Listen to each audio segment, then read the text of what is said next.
তুমি কি অপেক্ষা বোঝো? তীব্র অভিমানে মুখ ফিরিয়ে নিয়েও বার্তা পাবে না জেনেও আকুলতায় একটি বার্তার আশায় বসে থাকার নাম অপেক্ষা। ওই যে সন্ধ্যা নামলে যে পাখি নীড় হারায়, সে পাখি দিক বেদিক ছুটোছুটি করে ঘরে ফেরার তাড়া নিয়ে। ঘর খুঁজে পাবে না জেনেও সে উঠতে থাকে আকাশে।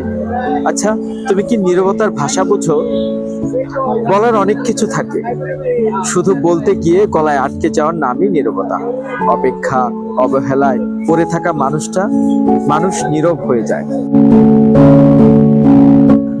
তুমি তো সবই বোঝো, শুধু বোঝো না কেউ থাকার পরেও একা লাগার যন্ত্রণা।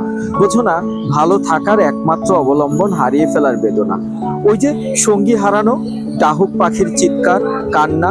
তুমি তো বোঝো না, তুমি মৃত্যু দেখো ভালোবেসে মানুষের হৃদয়ের মৃত্যু। এসব দেখে দেখে অভ্যস্ত তুমি। শুধু আমায় দেখো না, শুধু আমায় বোঝো না। অ্যাকচুয়ালি অনেক ভালো লাগতেছে। এটা আমার লাস্ট সেমিস্টার নর্থ সাউথে এন্ড লাস্ট বসন্ত। ফিলিংসটা একটু অন্যরকম, কজ ক্যাম্পাসে এরকম ফিলস আর পাবো না। সো ইয়া, জীবনে বসন্ত না, এখন আসিনি, খুঁজতেছি।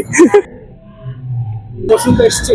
জি, এসেছিল গত বছর। আমার ফ্রেন্ডদের সাথে দেখা হয়েছে, so আমার ভালো লাগছে। আর পিঠা উৎসবে গেলাম। শহরে আর গ্রামে পিঠা উৎসবের মধ্যে তো একটাই তফাৎ, যে শহরে গ্রামে পিঠা উৎসবে তো মায়া মমতা থাকে, শহরে পিঠা উৎসবে শুধু টাকা থাকে। বিশেষ করে পিঠাগুলো মজার না, বাট উৎসব মজার।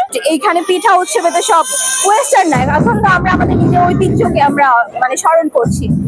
বসন্ত তো শুধু একটা মাস না, আমাদের জন্য এটা আমাদের ঋতুরাজ। তো ঋতুরাজ বসন্তের মেলা, ভালোবাসাময় হোক, প্রত্যেকের জীবনে ভালোবাসা আসুক, সবার সিজি বাড়ুক। তো গ্রামের পিঠা উৎসব আর শহরে পিঠা উৎসবের তফাৎ হচ্ছে, গ্রামে মমতা আছে আর শহরে হচ্ছে মমতা আছে কিন্তু অনেক আমি জানি না, সরি।